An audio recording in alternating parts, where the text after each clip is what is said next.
Yes, champs, welcome to EduSwap, the Commerce Craft. This is Ahmed. How are you all? Hope so you all are fabulous fit. आज हम 20 another MCQ start करने जा रहे हैं sample paper number 5 के। ठीक है, hope so जो आपने फर्स्ट 20 एमसीक्यूज करे होंगे वो आपको समझ में आ गई होंगी। Another 20 MCQs next sample paper के स्टार्ट करते हैं फटाफट से। चलिए स्टार्ट करते हैं। क्वेश्चन नंबर फर्स्ट है। ठीक है, क्वेश्चन नंबर फर्स्ट जो है हमारा वो है राम, राघव और रघु पार्टनर है जिनकी प्रॉफिट शेयरिंग रेशियो दे रखी है 5:3:2।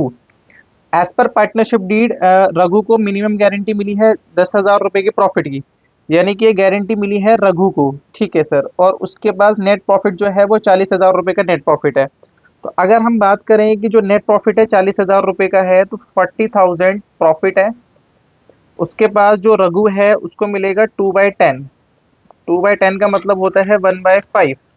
तो उसको मिले हैं 8,000 रुपये। तो डेफिशिएंसी कितनी आ गई? उसको गारंटी मिली थी 10,000 रुपये की और 8,000 रुपये एक्चुअल प्रॉफिट है, तो 2,000 रुपये की उसकी डेफिशिएंसी है। तो बी ऑप्शन इसका करेक्ट हो जाएगा। इसके चॉइस में चलते हैं। क्या लिखा हुआ है? जय और विजय पार्टनर है जिनकी प्रॉफिट शेयरिंग इक्वल है। यहाँ पे 1 अप्रैल को 1,00,000 रुपये और 80,000 रुपये की उनकी कैपिटल है। Interest on capital to be provided 10%, the firm incurred loss. जब बिजनेस के अंदर फर्म में लॉस आ जाता है, क्योंकि जो इंटरेस्ट ऑन कैपिटल होता है वो एप्रोप्रिएशन ऑफ प्रॉफिट होता है, प्रॉफिट आने पे इंटरेस्ट ऑन कैपिटल प्रोवाइड करा जाता है। तो इस केस में जब प्रॉफिट ही नहीं है तो इंटरेस्ट ऑन कैपिटल प्रोवाइड नहीं करा जाएगा। तो इसका जो ऑप्शन होगा वो सी ऑप्शन करेक्ट होगा। आगे चलते हैं। क्या लिखा हुआ है? Maximum profit of discount allowed at the time of री issue forfeited should not be exceed forfeiture account. Maximum discount उतना ही प्रोवाइड करा जा सकता है री इशू पे जितना कि फॉरफीचर में हमें प्रॉफिट हुआ हो। तो ये असर्शन ठीक है। यहाँ पे excess money forfeited share is transfer capital reserve. जो भी एक्सेस मनी फॉरफिटेड करी जाती है वो कैपिटल रिजर्व में ट्रांसफर करी जाती है, पर डिस्काउंट को एडजस्ट करने के बाद। पर ये ऑप्शन रीजन तो ठीक है, पर इसकी ये करेक्ट एक्सप्लेनेशन नहीं है। तो बी ऑप्शन इसका जो हो जाएगा वो ठीक हो जाएगा, क्योंकि जो एक्सेस मनी होती है वो ट्रांसफर करी जाती है। Excess amount of forfeiture share account is transfer to the capital reserve. Forfeited share का जो अमाउंट फॉरफीचर करा जाता है उसके लिए शेयर्स रीइश्यू होने चाहिए, और रीइश्यू होने के बाद डिस्काउंट क्या करना चाहिए? एडजस्ट होना चाहिए। तो कहने का तो ये रीजन भी ठीक है, पर करेक्ट एक्सप्लेनेशन नहीं है। क्वेश्चन नंबर 3 पे चलते हैं। At the time of admission there is unrecorded liabilities. अगर एडमिशन के टाइम पे अनरिकॉर्डेड लाइबिलिटीज है तो वो फर्म के लिए लॉस है। लॉस बढ़ता है तो डेबिट, तो रिवैल्यूएशन यहाँ पे हो जाएगा डेबिट। तो इसके अंदर ए ऑप्शन करेक्ट हो जाएगा, डेबिटेड टू रिवैल्यूएशन अकाउंट। ठीक है, नेक्स्ट क्वेश्चन पे चलते हैं फटाफट से। What is the amount of interest on capital if partner withdraw कर रहा है 1,000 रुपये per month at the end of each month from June से। जून से अगर पैसों को विड्रॉल कर रहा है तो जून से लेके जो मार्च तक का पीरियड होता है वो 10 महीने का होता है। तो 8,000 रुपये वो विड्रॉ करता है, सॉरी वो विड्रॉ करता है 1,000 10 महीने के लिए। तो ये अमाउंट हो जाएगा आपका 10,000। डन हो गई बात। और उस पर 12% इंटरेस्ट है तो 12% आ जाएगा। यहाँ पे लगेगा एवरेज पीरियड। एवरेज पीरियड आपको बताया था कि आपको फर्स्ट पीरियड का मंथ लेने होते हैं और लास्ट पीरियड के मंथ लेने होते हैं। अगर एट द एंड निकाल रहा है तो एट द एंड जब वो निकाल रहा है तो हम इसमें क्या कर सकते हैं? तो अगर वो जून लास्ट में पैसे निकाल रहा है तो जून लास्ट में जो मंथ बनेंगे जून को हटा दो। जून से लेके मार्च तक कितने महीने होते हैं? 9 मंथ। और मार्च एंड में अगर वो पैसे निकालेगा तो फिर उस पर कोई इंटरेस्ट नहीं लगेगा, फिर लगेगा जीरो। एवरेज कर देंगे तो ये आ जाएगा 4.5। तो ये आ जाएगा 4.5 और ये आ जाएगा 12। 12 से 12 कट गया, इससे ये कट गया, तो इसको अगर मल्टीप्लाई करेंगे तो ये आ जाएगा 450। ये कितना आ जाएगा? 450। तो इसका जो सही ऑप्शन होगा वो ए ऑप्शन इसका करेक्ट हो जाएगा। ठीक है, आगे चलते हैं नेक्स्ट क्वेश्चन पे। और भी पार्टनर इनकी रेशियो दे रखी है 3:2। कैपिटल 2,00,000 है और 1,00,000 है रिस्पेक्टिवली। इंटरेस्ट ऑन कैपिटल 8% है और फर्म ने इनकर्ड करा है लॉस। तो ये सेम क्वेश्चन रिपीट हो रहा है कि अगर कोई लॉस होता है तो हम एप्रोप्रिएशन ऑफ प्रॉफिट होता है इंटरेस्ट ऑन कैपिटल, तो उस केस में हम interest on no interest bill भी प्रोवाइड हो जाएगा। इंटरेस्ट ऑन कैपिटल हम प्रोवाइड नहीं करते। Which of the following item does not appear in the profit and loss appropriation account. इसमें कौन सा आइटम ऐसा है जो profit and loss appropriation account में नहीं आता? तो एप्रोप्रिएशन अकाउंट के अंदर कौन कौन सा आइटम आते हैं? इंटरेस्ट ऑन ड्राइंग आता है, कैपिटल आता है। ड्राइंग जो होता है वो पार्टनर्स कैपिटल में आता है, पी एंड एल एप्रोप्रिएशन के अंदर नहीं आता। आगे चलते हैं नेक्स्ट क्वेश्चन पे। ए और बी पार्टनर है, ए और बी पार्टनर है फर्म के अंदर। दे हैव डिसाइडेड 3:2 है। ठीक है, they decided to the new profit sharing ratio 1:1। At the time of goodwill valued हुई है 3,00,000 रुपए की। Calculate the amount of goodwill which will be given to B to A. यानी कि बी ए को कितना अमाउंट पे करेगा?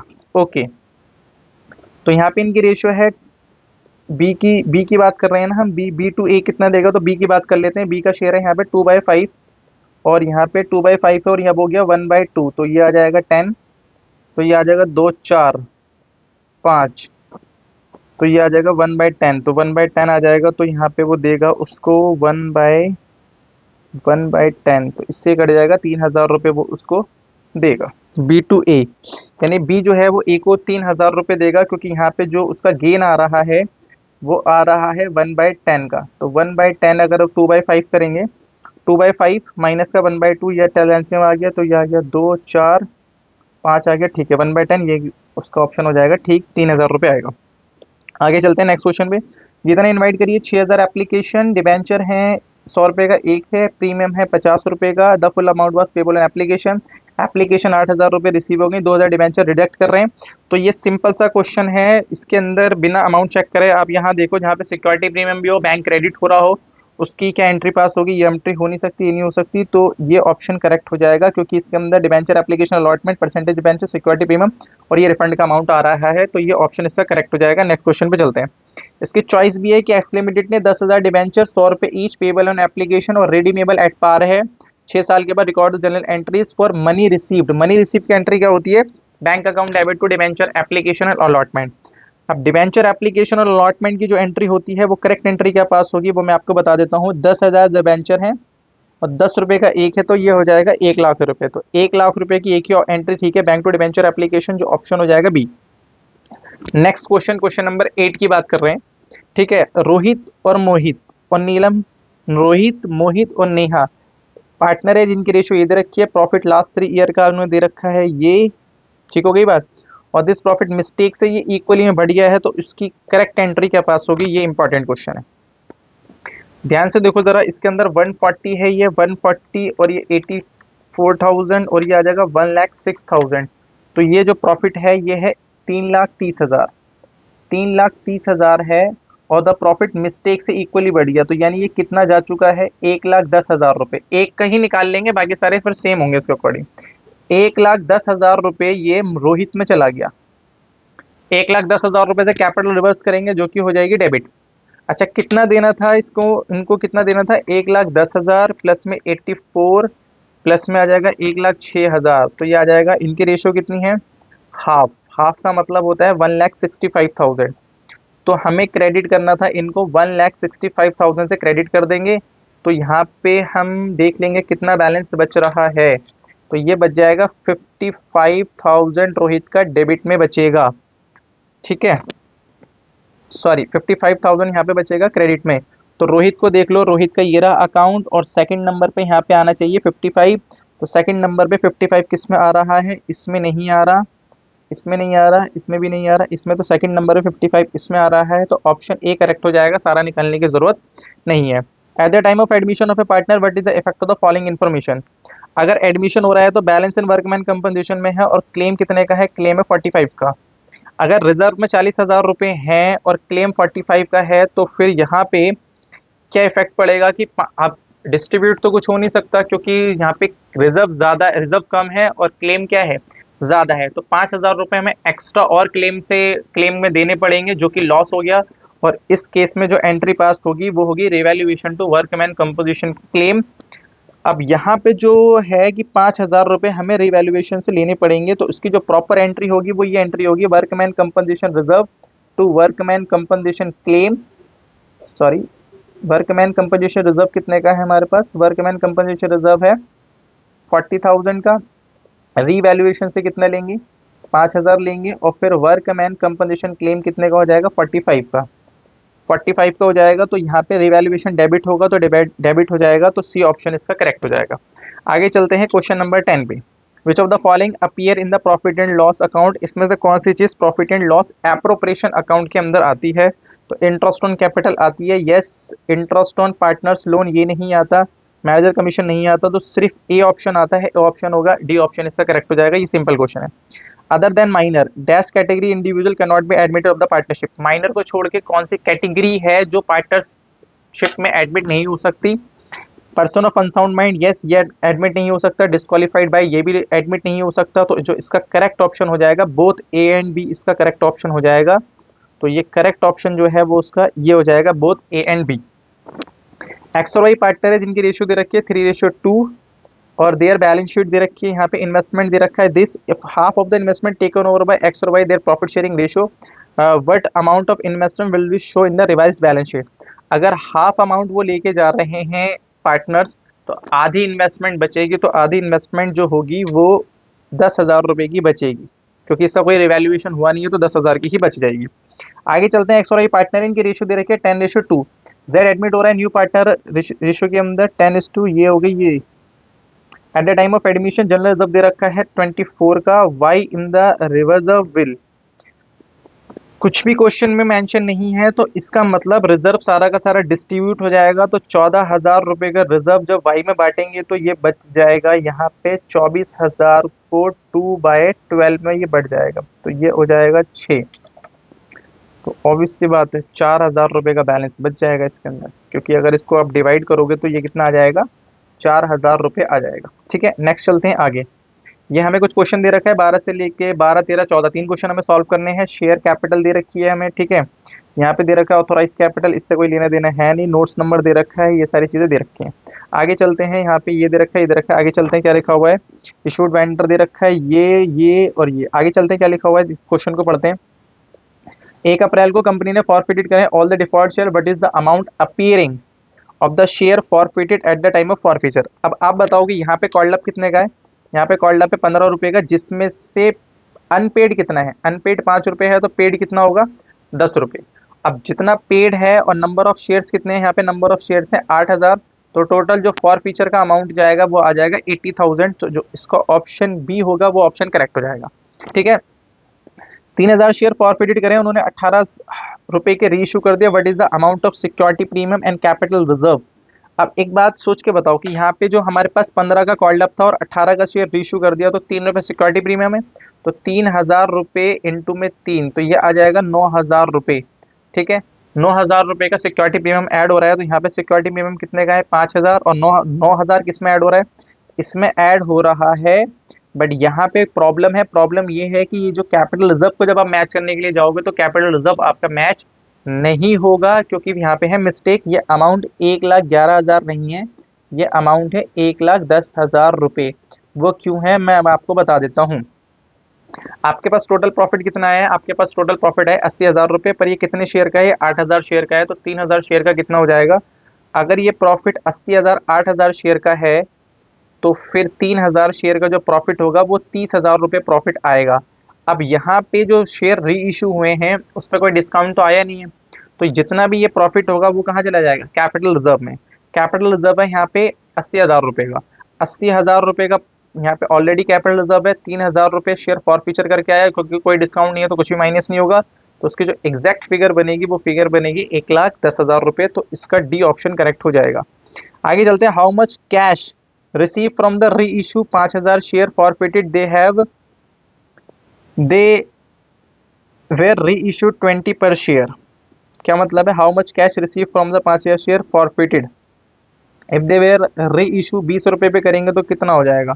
अगर 5,000 शेयर है 20 रुपए पे रीइश्यू करेंगे तो कितना कैश रिसीव होगा, हमें 1,00,000 रुपए रिसीव हो जाएगा। ये सिंपल क्वेश्चन था। State the right order deduction of the presenting of the P&L appropriation account. इसके अंदर हमें देनी है कौन सा राइट डिडक्शन है, interest on partner loan, manager commission और नेट प्रॉफिट, और इंटरेस्ट ऑन कैपिटल। तो सबसे पहले लोन होगा, लोन माइनस होने के बाद नेट प्रॉफिट आएगा, फिर ये माइनस होगा, उसके बाद एप्रोप्रिएशन में ये माइनस होगा। तो 1 2 3 इसका करेक्ट ऑप्शन होंगे। तो 1 2 3 दे रखा है, ऑप्शन ए इसका करेक्ट हो जाएगा। आगे चलते हैं, यहाँ पे क्या दिया हुआ है, find out the closing balance of the account. This information हमें दे रखी है, ओपनिंग बैलेंस दे रखा है हमें।